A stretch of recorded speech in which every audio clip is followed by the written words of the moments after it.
Hey, Briterion Bollection, back-to-back episodes. What's up? Yes, we really need a catch-up. Yeah, we're trying to make up for lost time. So, I'm your host, Kevin. This is my wife, Aileen. Hello How you doing?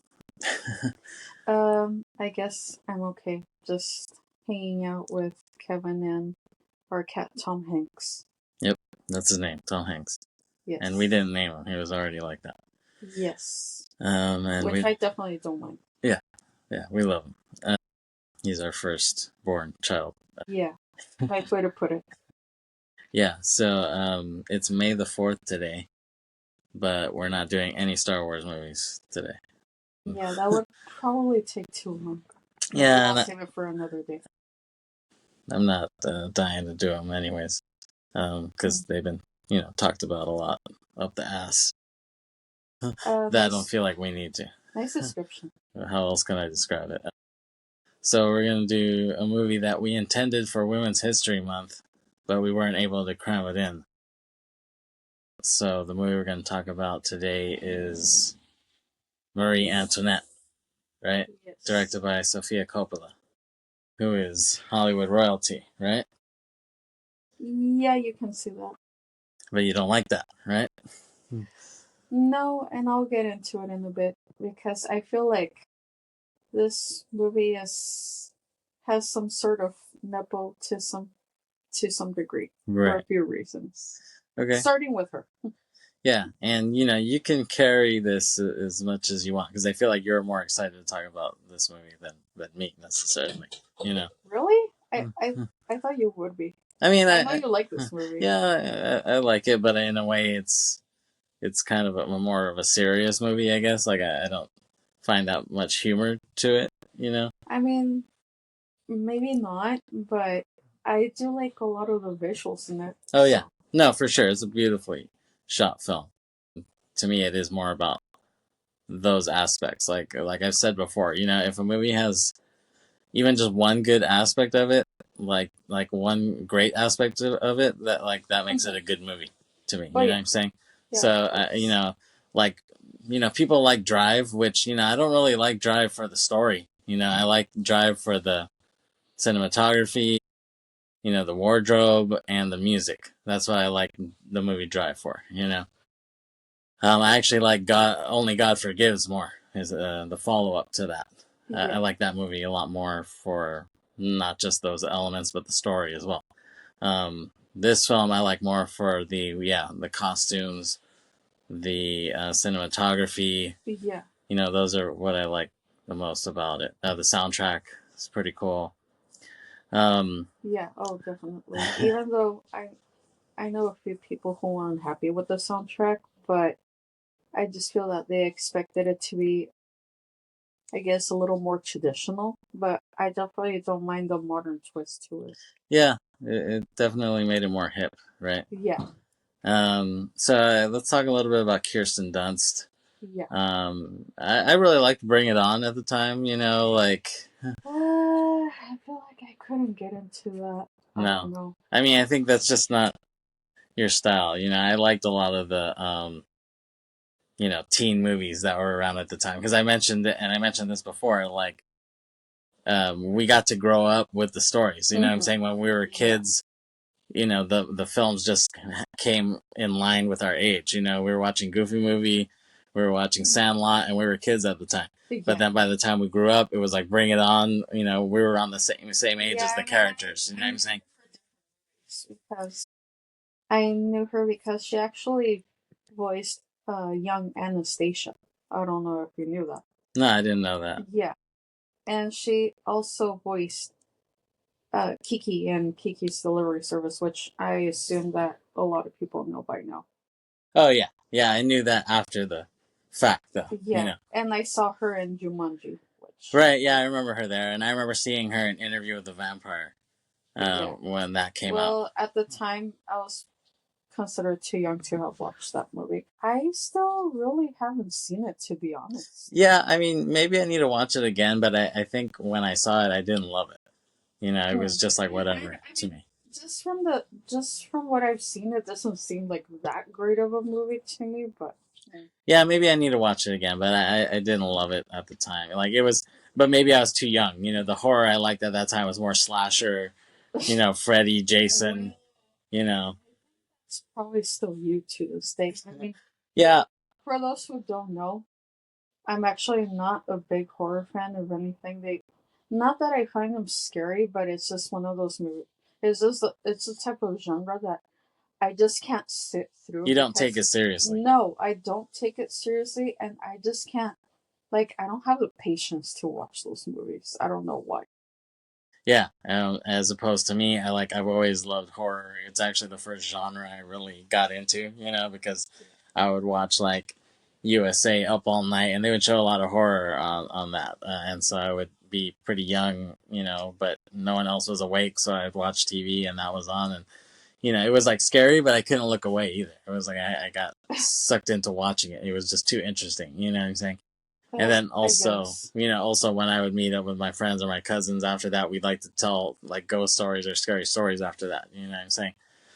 So that was part of the fun of the horror. Yeah, I guess. And I don't know. I think I just associate horror as being just like a B genre, yeah, right? exactly. Yeah. Yeah, because I just associate it with a lot of these gringo horror movies that are just bad, honestly. Yeah, well, I mean that's part of the problem of it is people associate it. They look at it as a B genre, so that's why these A24 movies they're like making them really pretentious now, and only now are people appreciating horror because they made them so pretentious. You know what I'm saying? Like artsy fartsy, which actually I don't like that. Like now it's too extreme on the other way. The pendulum totally swung, whereas it was like crap, genre movies before. And now they're like pretentious art house movies, that are horror now. Which it's like to me the best way to do it is put it somewhere in the middle. You know what I'm saying? Make horror that's kind of more in the middle. Yeah. Of the two. Yeah, to make good art, yeah, I remember Tina Weymouth from Talking Heads saying this. She said, why Talking Heads was good is because we slapped low art and high art together, and that's what you got. Yeah. And I feel like a lot of artists nowadays don't do that. It's either totally crap or totally pretentious. It's like nowhere in between. Whereas that's really, I think, the secret to good art is like stealing from both of those worlds and putting it together. No, I agree. So I don't know how we got talking about horror, talking about Marie Antoinette. Well, because I mentioned, you brought up Interview with the Vampire. So that's where I saw Kirsten Dunst, when I was young. And it was weird that she kissed Brad Pitt or Tom Cruise, one of them. Well, it was Brad Pitt. That was inappropriate. Yeah. And even at the time, she said it was gross. Yeah. So, but she's had a great career. If you look back. So I liked Bring It On, and then even before Bring It On came out, I guess she did Virgin Suicides with Sofia Coppola because that came out like '99, right? And I like. I think I was too young to like get into it at the time. Like, even though I had seen like Fight Club and that was kind of artsy, despite it being violent. But it was like I was like, Virgin Suicides looks a little too artsy for me and not enough fighting in it, But I know my older sister Denise, I think she wanted to see it because I guess she really liked Josh Hartnett at the time. You know what I'm saying? Not the reason for me to watch it. Yeah, so that's why she wanted to see it because she liked him. But to me, it just looked too artsy. So I think I did end up seeing it when it was like on. I watched Virgin Suicides like when it was on like HBO, maybe when it came out on HBO, but I didn't really get it at the time. You know what I'm saying? Only a little bit later did I start to kind of learn more about movies, and I kind of was like, I kind of got it a bit more. There was like a pivotal summer. It was like I guess it was like 2000. We moved house, and it was down the hill. We lived on top of this hill. In Spring Valley. I remember because he drove me there. Yeah, exactly. And then during that summer, we had to move. I guess because we were renting that place, the owner guy, he was an asshole, and he was like, "You guys got to move out." Because the guy that you claim that he looks like Super Mario. No, that was a different guy. That's who we ended up going to. So we moved down the hill, and it was like really 11th hour. My mom, they were gonna kick us out, and we had nowhere to go. But my mom like drove around, and she saw some guy. He really gave you such short notice. He did. He did. He gave us like a month or less. You know what I'm saying? Wow. And we had a lot of shit. You know what I'm saying? So it was hard to pack it all up. But luckily, it was right down the hill. Yeah. So yeah, we found a place to rent right down the hill, another house, and like my mom was always able to get like free HBO for like months and stuff like that. Like whenever we would sign up for New Cox cable. Yeah, because I don't even think they would even allow that now. Yeah, I mean, you would have to be a first-time customer, and then after a few months, they just cut it off. Yeah, and then I don't know. My mom somehow got a descrambler box or whatever, so that's how I was able to watch a lot of shit. So we had like I got to watch HBO. I got to watch that's where I saw like Fight Club and stuff, and I saw all these movies that just came out on pay-per-view. So that's how I got to see a lot of them. So we got lucky with that. Yeah, I wasn't so lucky. Yeah, sorry. It's okay. I've made up for it somewhat. Yeah, I'm sure. Hanging out with me, you get to see a lot of crap. Yeah, well, you want to take all the credit, but I did a bit of research myself. Okay. I'm sure you did. Yeah, and then so Sofia Coppola, they worked together on that, and then Sofia Coppola did Lost in Translation, and that came out like 03, I guess late 03. Which I mean I didn't love it at the time, but I guess it's an alright movie. It's kind of a quaint film. It was like, even at the time, to me, I thought it was a little too pretentious. And she won like the Oscar for like best director or something like that, and she thanked like Wong Kar-wai in her speech, and I was just like, what the hell does she know about Wong Kar-wai? You know what I'm saying? But I mean, if she takes film seriously, yeah, she has to know something. Yeah, no, I mean, I guess I was just being an a-hole at the time, just like thinking she didn't know, but of course she knows. You know what I'm saying? So yeah, and but Lost in Translation, it seemed a little like even Virgin Suicides, they seemed more like style than substance. You know what I'm saying? More style than substance. Oh yeah. Which is kind of the Italian way, as I mentioned before. You know what I'm saying? Yeah, well, I mean, what do you expect from her, Coppola? I mean, that is her bloodline. Yeah, exactly. So, I mean, I guess that goes hand in hand with her background. And so... Even though she's a few generations in. Yeah, exactly. But I mean, I'm sure they spent a lot of time in Italy. You know what I'm saying? I guess. So, what year did Marie Antoinette come out? 2006. Yeah, 2006.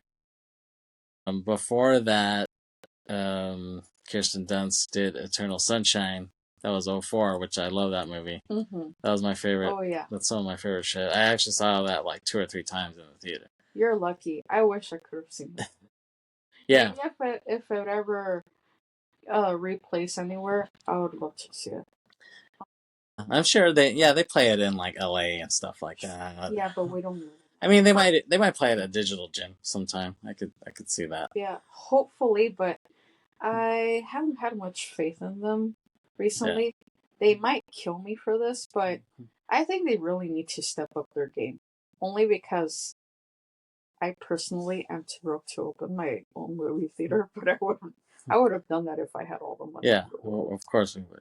Yeah. We would reopen the Vogue Theater, right?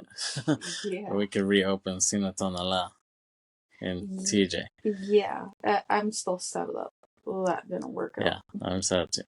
So yeah, and I really I really made it a point to see Eternal Sunshine at that time, and people might be like, yeah, bullshit. Like, no, but it's true, because I was a big Michel Gondry fan. I was a big fan of his music videos at the time.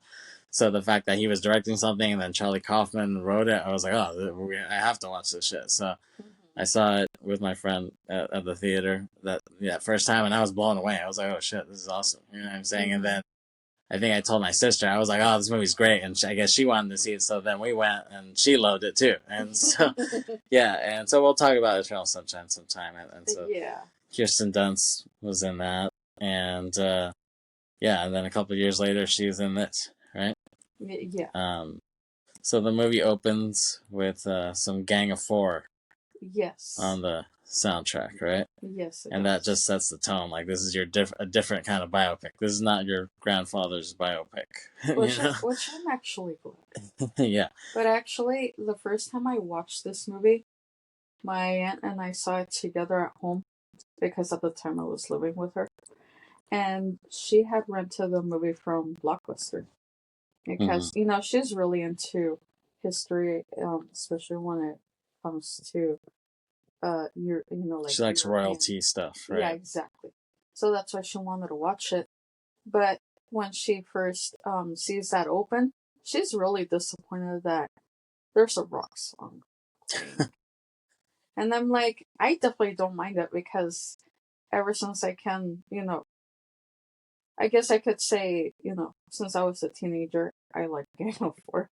I mean, I think they're still a pretty good band, and I wish that I could have seen them at least once. Yeah, I mean, me and Chris were lucky that because we saw them at Kroll World a couple years ago. Yeah, I missed out on that festival because I was actually in another state during that time. Even though I felt a lot of FOMO not being at that festival, I'm actually glad in a way that I missed it because I would have been really upset if I would have been there when they kicked everybody out due to the weather conditions. Look it up. So Crow World 2023, right? Yeah. Yeah. Yeah. Yeah, and you'll see what I'm talking about. Yeah. Yeah, I looked at it on social media and I was like, oh no. And it definitely made me think of Kevin and Chris, and because I knew that they both went together, and I was like, they must not be happy. Yeah, I mean, that fucking sucked. So to this day, I've still never seen Susie Sue live. And you bought the shirt. I did. I bought a damn shirt there, and some fucking technical storm happens, and they had to kick us all out, and it was just crazy. I couldn't believe it. You know what I'm saying? It was like, that must have been how the Red Sox felt in '86. Like, they thought they had the World Series won, and the ball just goes right between your legs. You know what I'm saying? It was just like, how? And they ended up doing it the next night, but there's no way we were able to go back the next night. I would have gone, honestly. I'm not, for those of you who know me really well, I'm that crazy person that I'll go back just to get my money's worth and just to really live that full experience. Yeah, I mean, I would have wanted to, but, I don't think Chris wanted to, and he wasn't available, I guess. So, yeah, I mean, I got a refund for, some of them. But yeah, it sucked. It's like, no, I want to see Susie Sue. So just bring her back. Yeah, exactly. So anyways, we open the Gang of Four, and then we see a little shot of her, Marie Antoinette, being fanned by servants, and I love that shot. It's a cool little shot. And the pink, the pink color scheme and the font, the like punk font with the slanted, like it became like really iconic after this. You know what I'm saying? Like every time you see that now, people just associate it with Marie Antoinette. And I remember, before the film came out, like I saw the cast that she was putting together, and I was like, oh wow, this is pretty cool. We got Steve Coogan. I'm a big Steve Coogan fan. Oh my gosh! I think we need to cover a lot of his stuff. Yeah, we do. Tom Hardy is in it. Faithful. Asia Argento. Rest in peace, Marie Faithful. Girl on the Motorcycle. I love that movie.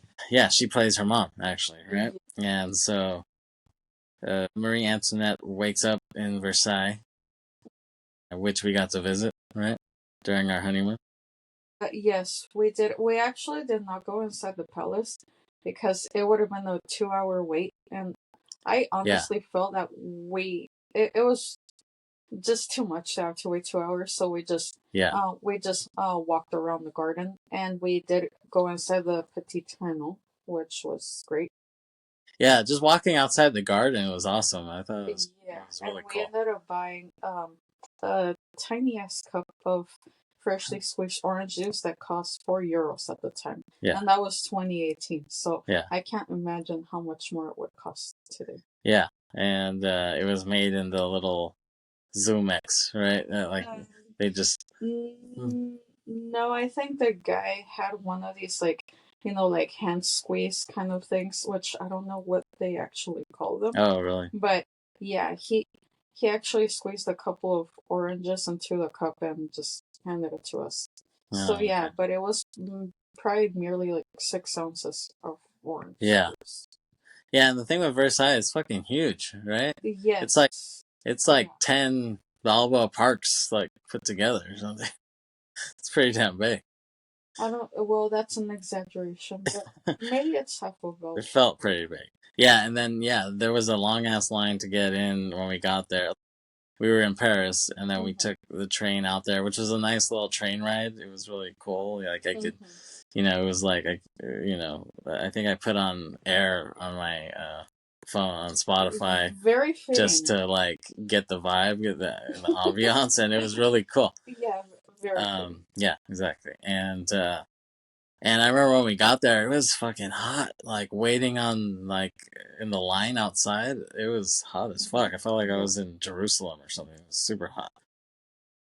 But yeah, it's a pretty cool area. Well, we see Marie grab her little puppy, and it's really cute. So yeah, because she's coming out of the carriage, right?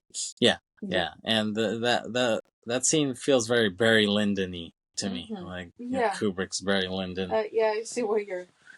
I mean, the whole film, obviously, is kind of from that same time period, but that particular shot just reminded me of that. And she walks in, and her mother, played by Marianne Faithfull, and Steve Coogan greet her. Yeah. And we see Steve Coogan's smug face that he has there. And we see the picture of the locket that she has that has Jason Schwartzman's face on it, right? Yeah. And Jason Schwartzman plays Louis XVI. There you go. Yeah.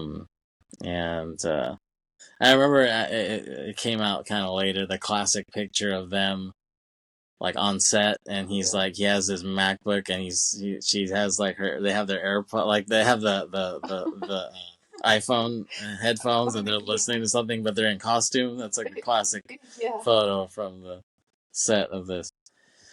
And the Judy Davis character, played by Judy Davis, she tells Marie that she must leave Austria behind and enter France as the Dauphine of France. And they take the dog from her, right? Yeah. Well, she wasn't expecting that at all. Yeah, they just stripped the dog from her, right? She brought the dog with her because she thought, hey, I also get to have him with me in the palace, but no. Yeah, and she starts to break down crying. Yeah, well, I would have just gone crazy. Yeah, honestly. Me too. And they tell her, you can have as many French dogs as you like. And it's like, that's not the fucking point, right? I want my dog. Yeah. Yeah, our cats. Yeah. And so they, some, servant girls, they undress her, and we see her naked body there. Thanks. Yeah, but I really love the cinematography here in general. It looks really pastel-ish, and then we see King Louis Schwartzman. He's like kind of hunting with his boys, right? And he's like kind of being a jackass with them. Yeah, which is not surprising. Yeah. And I remember there's this really good documentary on Marc Jacobs. It's called Marc Jacobs and Louis Vuitton. It's really good, and it's very interesting, and you get to see Marc Jacobs' whole like creative process and stuff like that as he maneuvers his own brand and Louis Vuitton. And it's really good. I think it's on Tubi if people want to see it. It's really good. And I remember there was this awkward moment where it was like during one of his fashion shows, and we see Sofia Coppola, and he introduces Sofia to Lil' Kim. He's like, "Oh, Sofia, meet my friend Kim," or whatever, and she's like, "Hi, nice to meet you." It's just really awkward. Okay. Yeah, that's weird. Yeah, but yeah, that's a good documentary. And then we see fireworks go off in the Versailles Garden. It looks pretty cool. I wish fireworks went off when we were there. That would have been cool. Yeah, they really do that. I mean, but it was any other normal time. And actually, probably not, because I know that the park usually opens to the public probably around 5 or 6 p.m. right. Yeah. I see. So then we see them, and they're going to bed, and they have to go to bed with all these people surrounding them. I mean, yeah, that is so uncomfortable. Yeah. I would be like, get out, give us privacy. But yeah, it's pretty awkward, and it's their honeymoon, so they're kind of like, okay, go at it, and someone says, "Good luck and good work." That's what one of the people says. Yeah, that's a really weird way to put it. But it does remind me of Partenope in that scene. Yeah, I know what you're referring to. Yeah. Yeah, but that scene was way worse. Yeah. If you guys don't know what we're talking about, and if you did not listen to the episode on Partenope, please go back and listen to it. Watch the film and then. Well, either one, it doesn't matter. But you'll see what we're talking about. Yeah, exactly. Yeah, so they close the curtains of the bed, and it fades to black. Yeah. And we can use our imaginations there. Yeah. And we don't have to really. We'll figure it out. And then after that, the music that they use is Vivaldi. Yeah. And that was also used in the movie All That Jazz, that Bob Fosse directed, which has gotten a renaissance, really. Like, I feel like, 10, 15, 20 years ago, people weren't really talking about that movie, but all of a sudden now everybody wants to talk about that movie, and it's like they're so influenced by All That Jazz. It's like, okay, like that's like a new thing. It's been like the last 5 years people got really into it. Yeah, it's kind of annoying. And so they kind of show her the rundown of being royalty, right? Yeah. You do this, you do that, show her the etiquette and stuff like that. Yeah. And it's because the French had different customs to the Austrians, right? Yeah. They have very different cultures, kind of, right? Despite being European. And we see Louis, he just keeps eating, right? Yeah. And he just kind of blows her off. Like, wow, he really indulges. Yeah. And you're saying that he might have been gay, right? Like, I guess there is some speculation. Mm-hmm. And I wouldn't be surprised because, and even, especially to this day, I would say, if when you look at a lot of royalty that's still around to this day, I feel like a lot of the males in royalty could be gay. They're just closeted because they want to avoid a scandal, or which hey, if you no longer want to hide it, it's just come out. Right. I just feel like, and a lot of them just face a lot of frustration, or they just, I don't know. I could really talk about go on and on about it. Yeah, but maybe I just shouldn't take up too much time. But I just feel that if it makes you feel more comfortable, just be you. Yeah. And it doesn't matter what other people think. Yeah, it's true. I guess they're just, too concerned about like their legacy and shit like that. So yeah, her mom, Marie's mom, Marianne Faithfull's character, tells her that she's concerned about their lack of intimacy, right? And yes.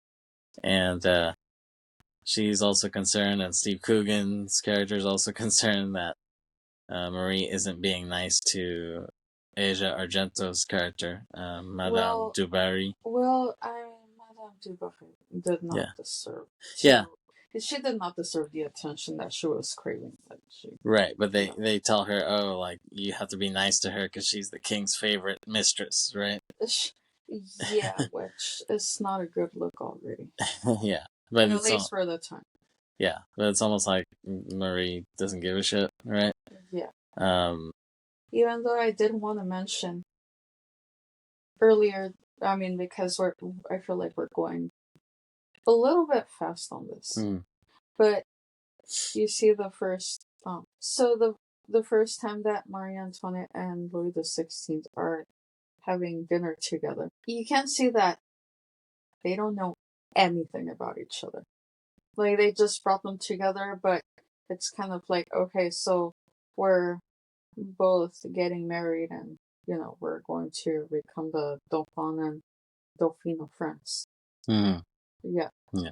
So, but she's just sitting there, and, she's just sitting there next to him at the dinner table, and she just kind of goes like, like she's trying to bring up anything to, to start. She just wants to break the ice with him, as he just keeps eating. Like, it's like he finishes one mouthful, brings another one to his mouth, like right after. And she asks, and she tells him, "Oh, I heard that you make keys as a hobby." And his response was, yeah, what does he say? He says, "Yes." And she asks him, "So you enjoy making keys?" And he says, "Yes." Obviously, that was his response. Yeah. So that just kind of shows that it's like he just wasn't interested in her. It's like he just thought, oh, it's just an arranged marriage, as it is with. No. Right. It's kind of like, I don't really have to interact with her, really. And to me, that's just, it's sad. Right. Yeah. Like, it just seemed pretty loveless, right? Oh, yeah. But it just, like you're saying, it seemed like he wasn't interested in females in general, right? Probably not. He was kind of asexual, right? Like, at the very least. Maybe. And you can see in some of these scenes where, it's like they're going to bed at the end of the night, and she tries to get his attention, and he makes excuses. Like, right. Yeah, he'll be like, "Oh, I'm tired," or yeah, yeah, or like, "I have a big day tomorrow," something like that. Yeah. He finds a way to postpone it or whatever. Yeah. But I remember one of those nights, like, she gets close to him, and he gets ticklish, so he lets like some giggle or something. Yeah. Yeah. Yeah, it's kind of a silly thing, right? Yeah. I guess it's probably one of the few funny moments in the movie. Right. Yeah. So back to Madame du Barry, played by Asia Argento, who, so her father is Dario Argento, who's a great horror filmmaker. He did the original Suspiria, and he's done many classic Italian horror films, which, I really like Italian horror films because they have a certain style to them, more style than substance. It's very, cool cinematography, cool editing, and they always try to have a bunch of hot naked girls in the movies. And so that's and his daughter was one of those girls. Yeah, I would say very objective, should I say? Yeah, I guess. Yeah, objectifying. Objectifying. Yes, that's the word. Yeah. So, in her role as Madame du Barry, the other girls consider her a whore, but Coogan's character stressed to Marie that she must talk to her and initiate the conversation. Coogan has more lines in this than I remember. I'm a big fan of his, going back to the Alan Partridge series, and I love most everything he's done. Like all the series he's done, I love them. Saxondale, yeah, that's hilarious. If you haven't seen Saxondale, that's a really funny series. And in this movie, I know he's not funny in this, but I don't think he minded. I think he wanted to be taken more seriously. I think he still does. And yeah, he should be in more serious movies. I think he could really pull it up. Like if I made a film, I would love to work with him. I would like to see him in horror, actually. I think he could do really well. I think A24 should try to get his ass on the horn, honestly. Because I think he could do a good job with it. Yeah, I really like this radio department song that kicks in here. Which we actually saw them at Coachella, didn't we? Yeah, some years ago. That was like 2011 or something, right? Yeah, when we would still go. Right. Yeah, it was a long time ago. Yeah, and they're kind of forgotten. But yeah, I feel like I don't really hear people talk about them anymore. But I was like excited to see them because I was like, oh, I like these guys, whatever. Yeah, no, And they were good. yeah, they're really good. So the doctor or someone asks Louis, right? Like they ask him, "Do you find your body responsive?" Which is kind of funny. Yeah, well, I mean, which I guess you can put two and two together what he means by that, right? Yeah, I guess so. Yeah. Too bad they didn't have that pill at the time, right? Yeah. Yeah. So they go to the opera, right? Yeah, they do. And when it ends, Marie just starts clapping. Yeah, she just stands up and claps, and everyone at first gives her a weird look. But then as she just keeps on clapping, then you start seeing that a few people follow along until everybody in the at the opera, actually starts clapping. Right. So are they trying to say that she invented clapping or she invented standing ovations or whatever? I guess they're implying that she invented the standing ovation. Right. I mean, that's pretty cool. Because, yeah, like things aren't a thing until somebody famous kind of does it. You know what I'm saying? This kind of reminds me of like JFK. You know, when he was sworn in as president, he didn't wear a hat to his inauguration, you know? And so that's the thing. When you see old movies, like 20s, 30s, 40s movies, all the guys have hats. You know, they all wear hats. It was like a thing. If you're out in the public, you need a hat, like a wide brim hat. And every president at their inauguration, they all wore hats to it because it's always outside, right?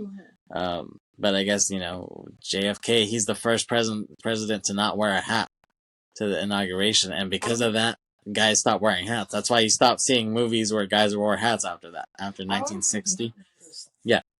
I mean, this is something that I'm super interested in anyway, so. Right. Yeah, but I'm just saying, like, things don't become a thing until somebody famous kind of does it, you know?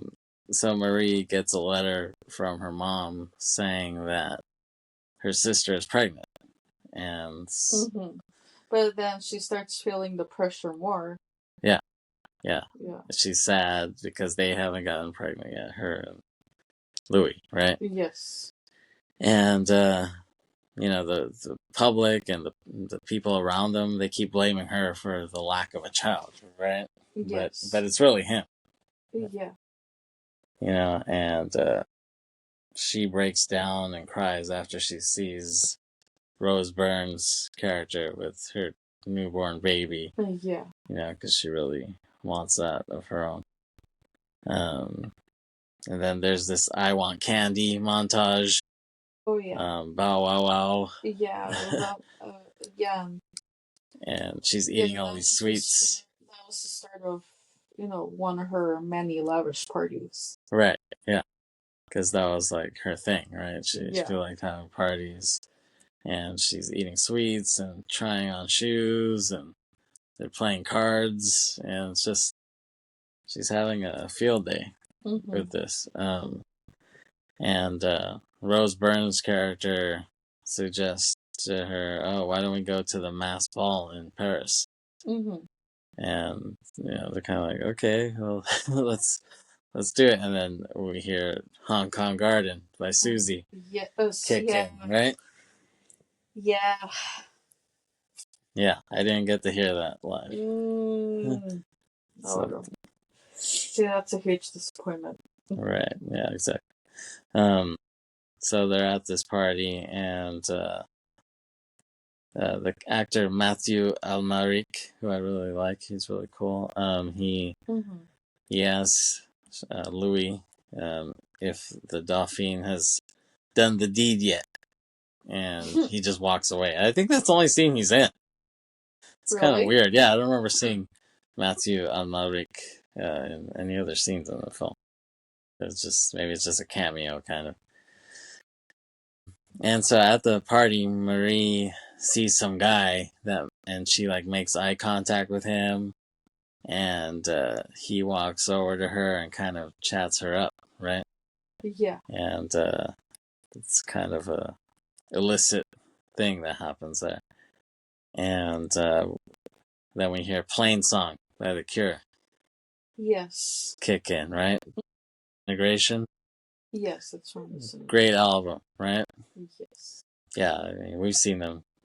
I mean, how many times have you seen them? Once?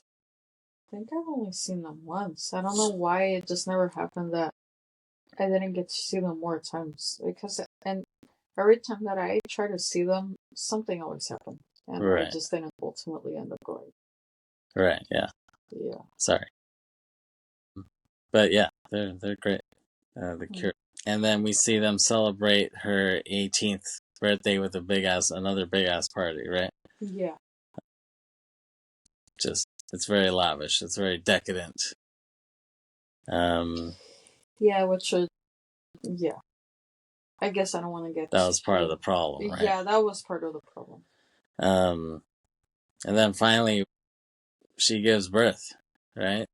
And everyone is gathered around for this, and but she gives birth to a girl, so yeah, I guess there is some sort of disappointment there. Right. Yeah. Everyone is disappointed except for her, right? Yeah. I mean, I think she was a little bit, but she didn't want to have to show it. Yeah. I think ultimately she was happy. Right. But it's not what everybody wanted. Yeah, it's not what she was expecting. Yeah. And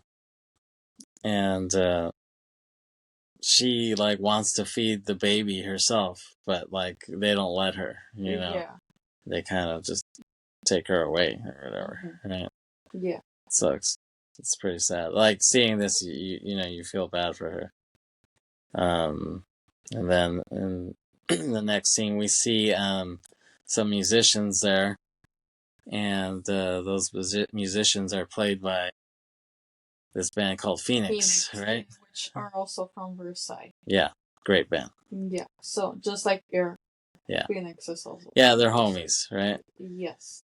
I mean, is Daft Punk from that area too, or they're from Paris? From Paris. Oh, okay. I mean, I'm not entirely certain. And which actually, I will start Googling.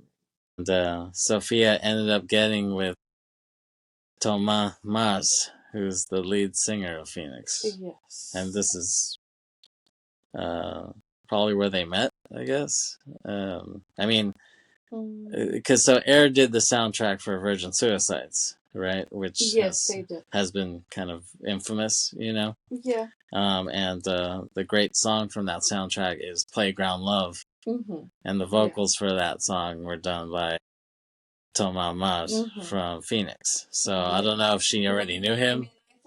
I think they've known each other for a while. For quite a while now. Yeah. But but I don't think they dated until after this.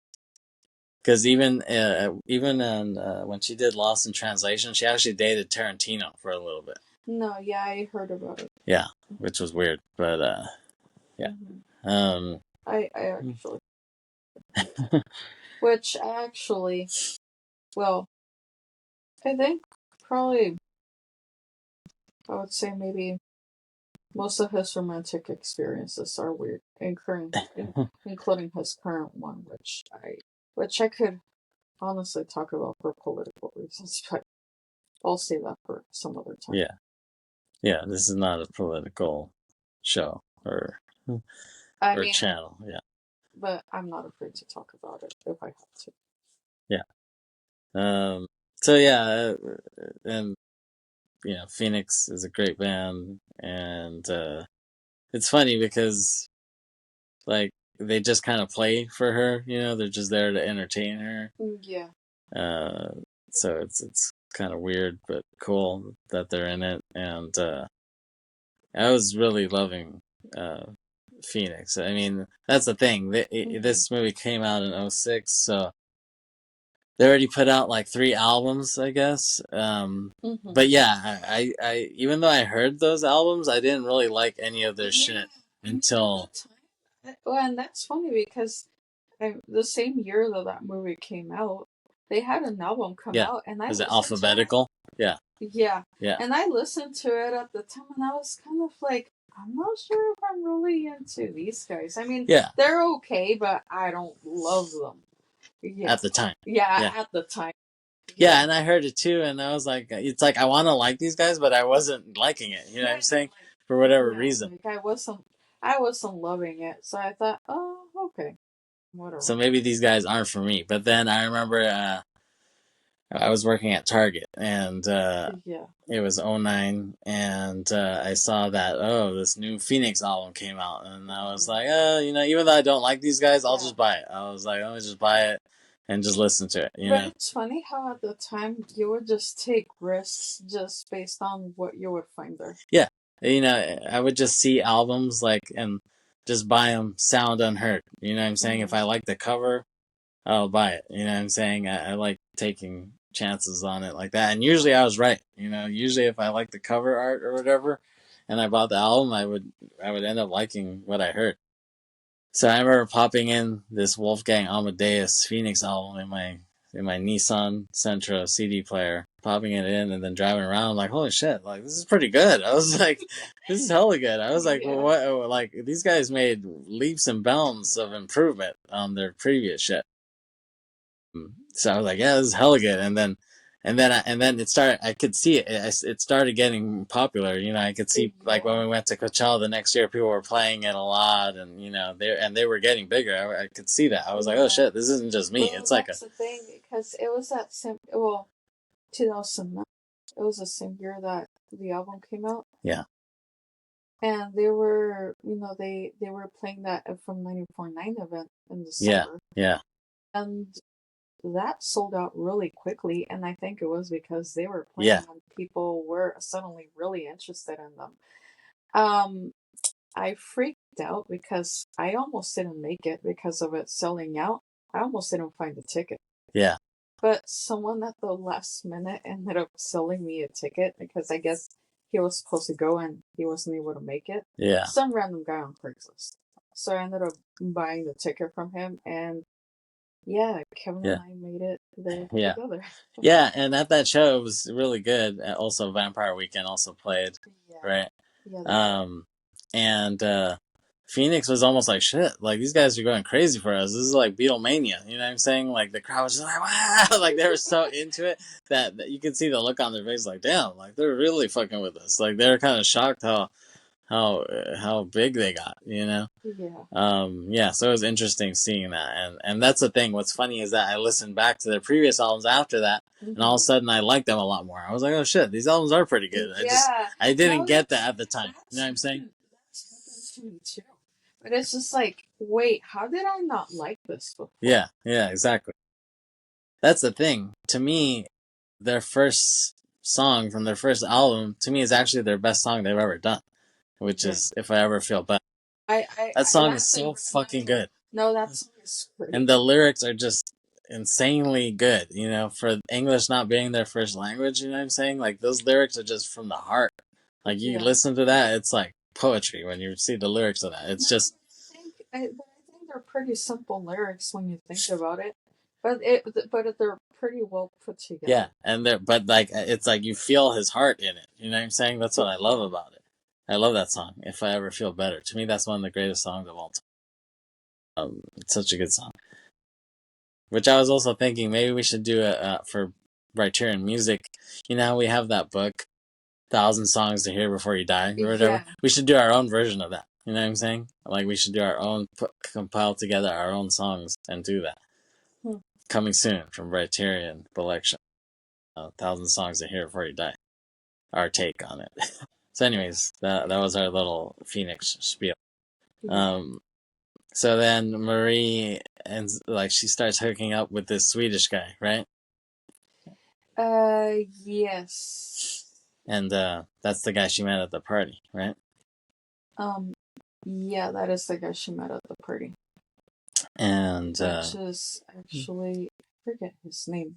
And I just had it here. Oh, he's Count Axel von Fursten. Yeah. And he's actually played by Jamie Dornan. Right. Who is mostly known nowadays for having played 50 Shades of Grey. Yeah, Dorian Gray. Yes. Yeah. which actually, interesting fact, I first heard of him because at the time, most people probably don't remember, but he actually briefly dated Keira Knightley. Oh, really? And yeah, which So was this after Bend It Like Beckham? oh yeah, this was after Bend It Like okay.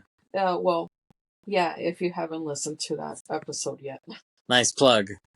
Listen to our Bend It Like Beckham episode, Briterion Bollection. But continue. Go ahead.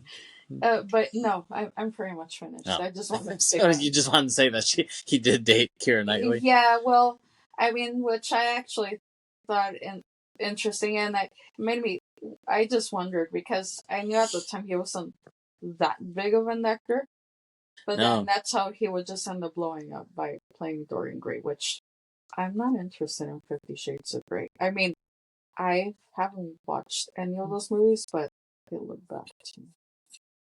Yeah, they seem quite strange. Yeah. And I don't know if I want to see something that's like based off like Twilight fan fiction or some shit. Wasn't it like something like that? That's something like that, but yeah, no.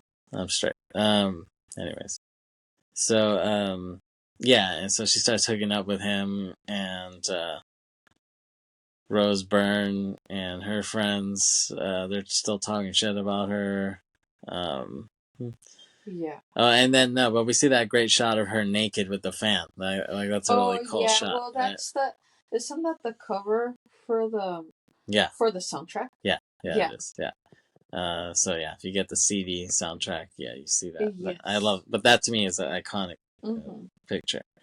And she looks out the window and she imagines the Swedish guy, and he looks like Napoleon on his horse, right? You mean Count Axel von Fürsten? Yeah, Count Axel von Fürsten. Yeah. Yes. She imagines him like Napoleon on his horse, right? Yeah. And you can even see that, the iconic image of Napoleon on him. Yeah.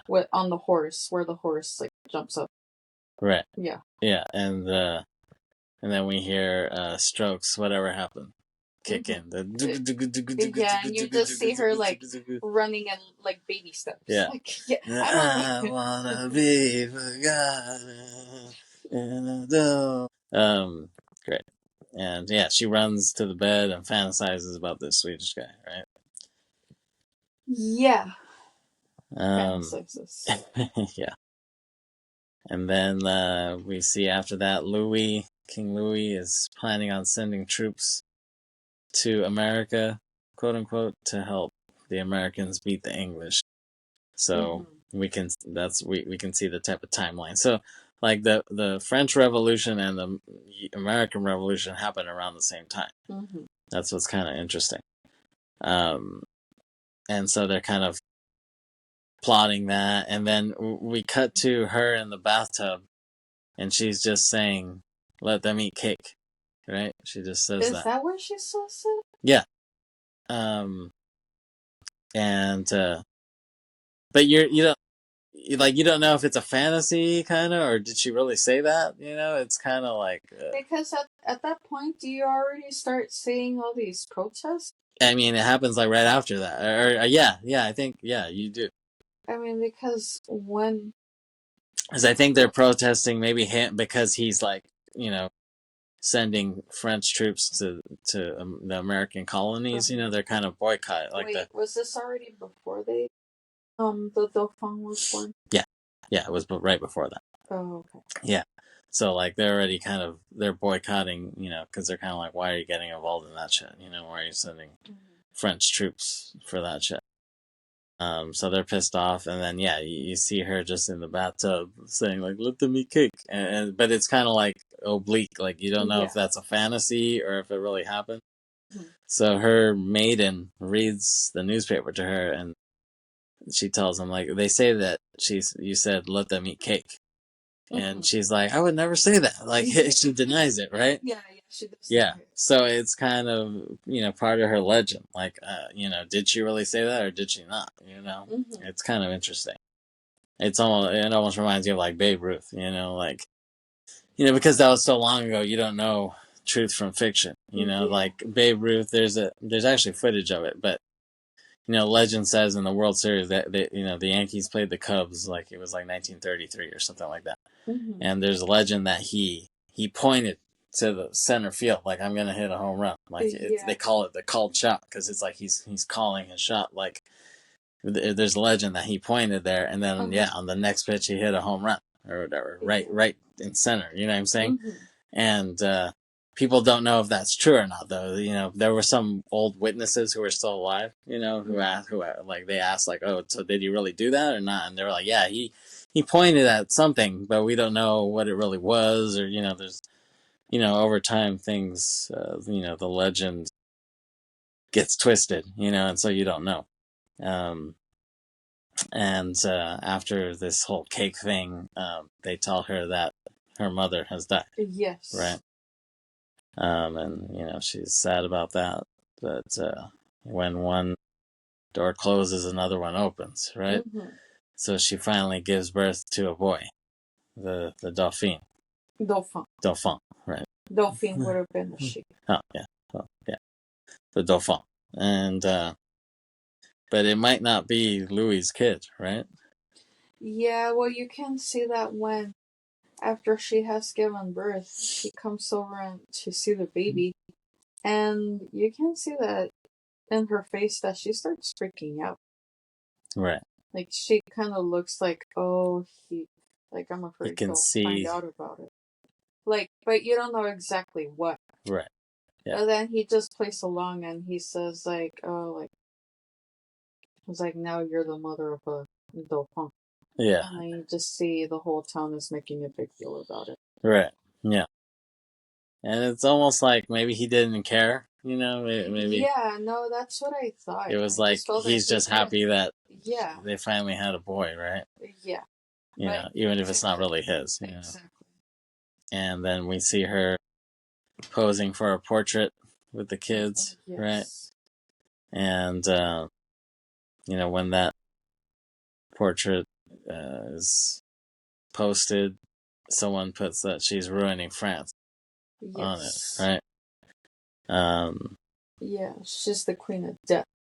Yeah, exactly. And once again, we see her at the opera, and the show ends, and she claps. She gives a standing ovation.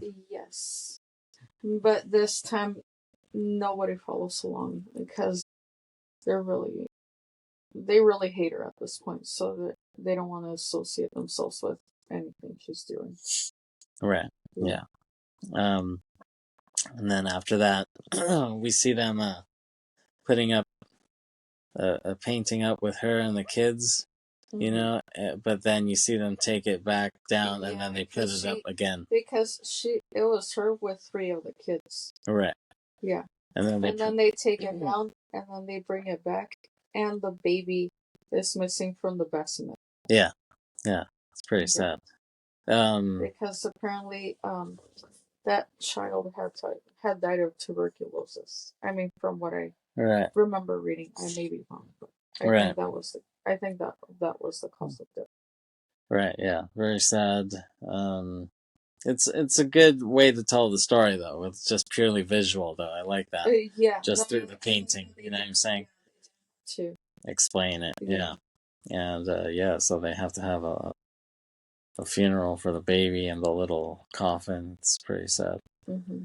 And then we see her walking amongst the pointy trees, in Versailles. And it reminds me of the film Last Year at Marienbad, which is a great film. If you haven't seen it, it's a great French new wave film from the 60s, directed by Alain Resnais, who also did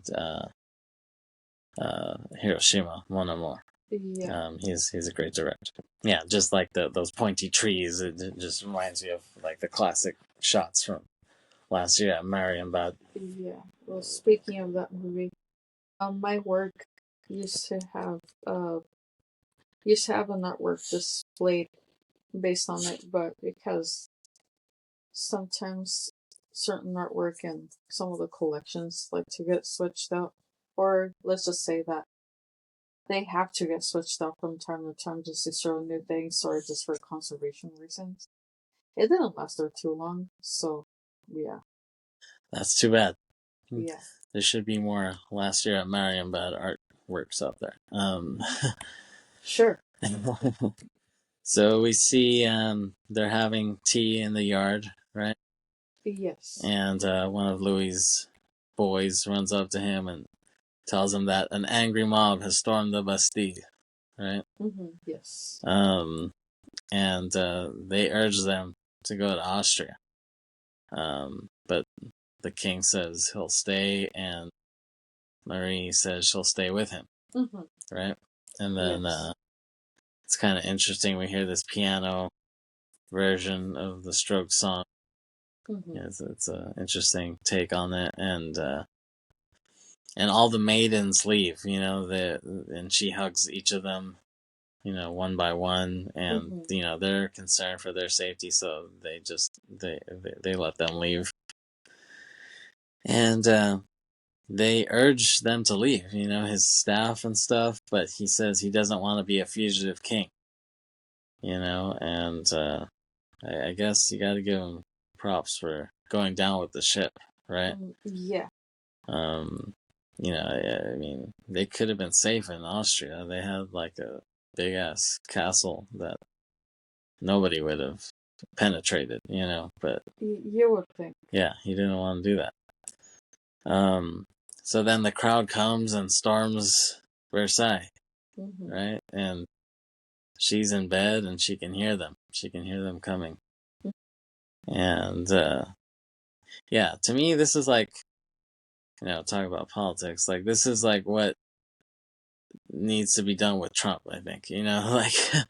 Like I could see it going in that direction, honestly. Like, if things get worse and like too bad, like horrible, like unbearable, even for people who voted for him, there would need to be some sort of revolution that kind of overthrows him. Yeah, you would think so, but yeah, I don't know. I mean, some people claim that they regret voting for him, but I'm like, I don't think you regret it enough if you haven't done anything. Yeah, I mean, I don't know. They probably just don't think that they could do anything at this point. But I mean, I think if things keep going in the wrong direction, I think the public will, they could take it into their own hands. Like, if you get, people on the right and the left agreeing against him, then that could cause problems for him, I think. And they'll have their right to bear arms against him. You know what I'm saying? So I don't think he'd want that. So yeah, Marie goes to the balcony, and she can see the angry mob there, and she bows, and it's silent as the crowd looks at her. But after she bows, like, the crowd starts up again. They start being loud, and they're at the dinner table after that, and she looks sickly. She looks pretty bad. Yeah. And he looks at her, and she nods her head, and he sticks his finger up, and his servants give him a drink, and they both drink from it and hold hands, right? Yeah. And it's kind of Romeo and Juliet-esque. Like, it's like, even though they didn't have a loving relationship, it's like they kind of did here. You know what I'm saying? I guess at that point they had to show support for each other. Yeah. And after that, they're put in a carriage. And I love this shot. Like, she looks at the sun over Versailles. Yeah, I love that shot. Like, them in the carriage, and then there's the sun peeking through there. Yeah. And then after that, we see, like, their room. It's all jacked up, right? It's all destroyed. Yeah. It almost reminds you of the picture of Whitney Houston's dresser that Kanye bought to use for the Pusha T Daytona album. Reminds you of that. Yeah, which is so wrong. Right. Honestly, I don't know. That's something that should have been. Yeah, I don't know if yeah, it was kind of in bad taste, but it was a good album. I think Pusha T did a really good album with that. Yeah, and that's pretty much the end of the film. Well, I mean, but that's the thing. But in the carriage towards the end, you can see that they have the kids with them, and it's just really sad that, just like how they're all brought together, and Mm-hmm. they're about to, the kids are about to see, what will happen. Right. Yeah. Mm-hmm. That they'll have to see the demise of their parents, right? Yes. Yeah, it's sad, at the end of the day, it is kind of a tragic story Mm-hmm. of iconic figure. Any other things come to your mind after watching this again? Well, I would say, well, one of the things that really comes to mind is that they really put a lot of money into the costume design. I was actually really impressed by that. Yeah. Because it's not like, I feel like a lot of, I feel like a lot of, I would say, a lot of production, they tend to cut corners, so they tend to, well, like, slash the budget here and there. But I Right. feel that with that movie, you could tell that they really didn't mind putting in a lot of money when it came to, when it came to the attire. Right. Yeah, and I think that's something that Sofia really wanted to capture, like, like I was saying, like, Italians really care about style, so that's something that they really emphasize, and the wardrobe designer, costume designer, Milena Canonero, she's really great. Mm-hmm. She's done a lot of great films throughout history. She's worked with Kubrick. She did Barry Lyndon. She's worked with Wes Anderson. She did Grand Budapest Hotel. She's done a lot of great stuff.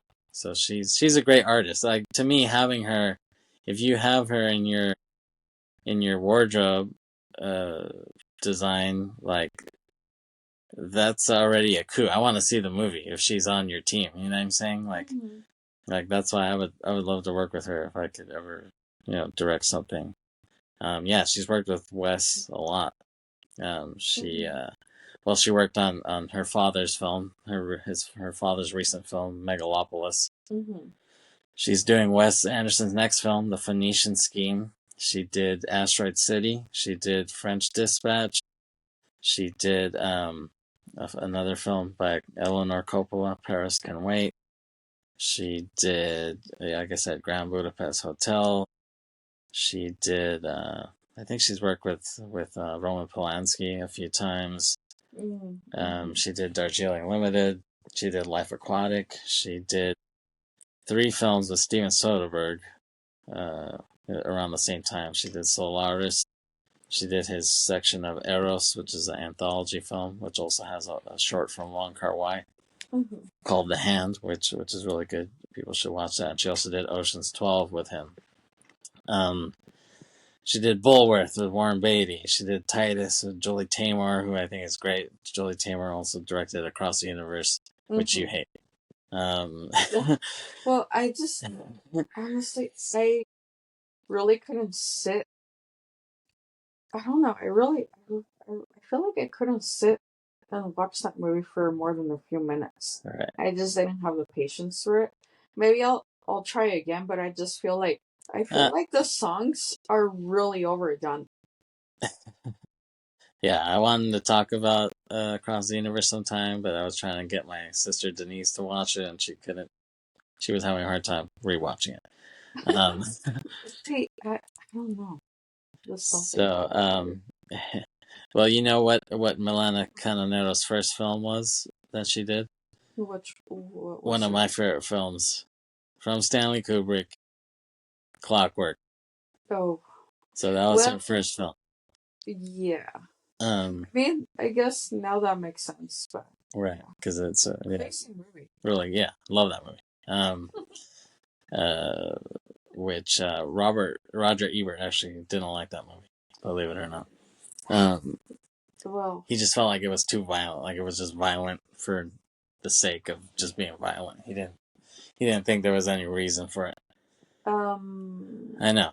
He probably didn't fully pay attention to it then. I mean, he was a smart guy, so I don't get why he didn't get that. But then again, he also hated stepbrothers. So, and interesting enough, so Milena Canonero, she's married to the actor Marshall Bell, who his main thing for me is that he's been in a few Paul Verhoeven movies. So he was in Total Recall. He plays the guy with the Quato character. He's like attached to his body, so that's probably the coolest thing he's done. I didn't know she was married to him. Any other words on Marie Antoinette? Well, one thing that that I still think about the movie, maybe at the time it wasn't a bad thing, but there is a bit of nepotism going on with it. Yeah. Why do you say that? I mean, maybe not nepotism, but it's kind of like when you work on such a project, it's like you look for your friends and family and cast them, which I think is good. I mean, in that case, I don't mind it, but I just feel that nowadays it's like, let's say that, especially with the newer actors that are out there, the only reason why they make it out there is because their parents are, or they have some other family member that's already in the industry and they get them in there despite the fact that they're not very talented. Mm-hmm. But I mean, I have to say that I do like a lot of these actors that are in this movie.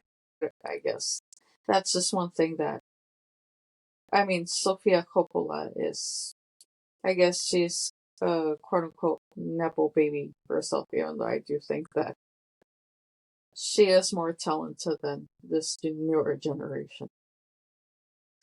Yeah, I mean, I see what you're saying. I mean, and to play devil's advocate, which I rarely do, honestly. I don't like playing devil's advocate, but most directors usually work with their same casts, like, often. You know what I'm saying? Yeah, which is a problem because, and this is one thing that's really frustrating to me when it comes to the industry, is that there's a lot of talent out there that's really struggling to make it. And there are a lot of talented people out there. But I feel that a lot of times in Hollywood they cast a lot of the same people and they're not good. Yeah. Some of them are just not good. Right. It's like, why are these people even out there? Right. Yeah. Yeah, so I mean, I'm sure it's still like this because, in Hollywood, if you're not aware out there, like, every few months, basically, they put out a list, like, these are the actors you need in this film to get financing, you know what I'm saying? And if you don't get them, then you're not going to get enough money to make this film, so they. Yeah, it's a stupid strategy. Yeah, yeah. So it's been like that for a while, honestly. Yeah, which I don't care how long it's been going for. It just makes it wrong. Because it's just very limited. Yeah, no, I agree. You just get, you get just the same people in the same movies, and you don't get interesting new blood at all. You know what I'm saying? I mean, I've always thought that was lame, having just stars and everything. You know what I'm saying? People who are popular, and I mean now it's like to the point where you have like influencers. Like you need this influencer in this movie now. You know what I'm saying? To get the the money for this. Yeah, despite not having prior experience. Yeah, exactly. It's like, or they don't even know how to convey something. If you How to act, right? Yeah. Yeah, Well, no, I mean, I agree. I guess I just didn't want to have to put in those words, but you said it for me. So yeah. There you go. Yeah, I mean, it is what it is. I guess I could understand the Coppola family a little bit because it's like they're Italian. They keep it in their family. You know what I'm saying? It's like The Godfather. And it's like, hey, you know, why pay someone a lot more when I can get a discount by casting my cousin? You know what I'm saying? Or my brother or something. You know what I'm saying? My brother can be a second unit director. I don't need to pay some other guy. You know what I'm saying? And it's you know, it's Coppola produced. You know what I'm saying? It's American Zoetrope, so it's their own money pretty much. You know, obviously they get investors and stuff, but yeah, I mean, I think that's how they looked at it. You know, but yeah, it's an interesting.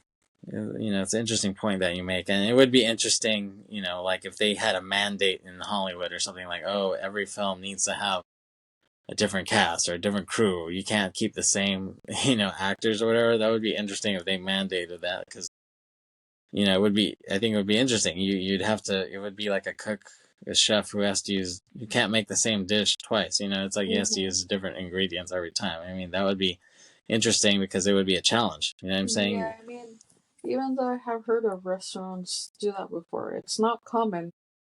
Yeah. But I mean, I don't know if. Well, I don't know who else is familiar with this, but there used to be this restaurant in New York called Prune. At least that's what I remember it was called. And it pretty much every night it had a it had a different menu because it was run as a it was pretty much run as a zero waste restaurant.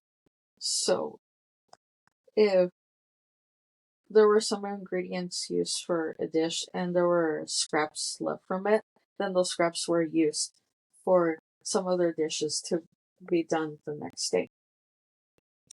And but despite the fact that this was a pretty successful restaurant, it ended up closing partly due to COVID, but also partly due to the fact that it ultimately got pretty expensive to run. So right. Yeah, but I mean but that restaurant would rotate its menu. Yeah. Yeah. So maybe we'll see that in film someday. Hopefully. Yeah. Well, we got to go now, but thanks for joining us on this podcast episode, Briterion Bollection, Marie Antoinette. I'm your host, Kevin. This is my wife, Aileen. All right, goodbye. We'll see you next time. Peace out. Bye.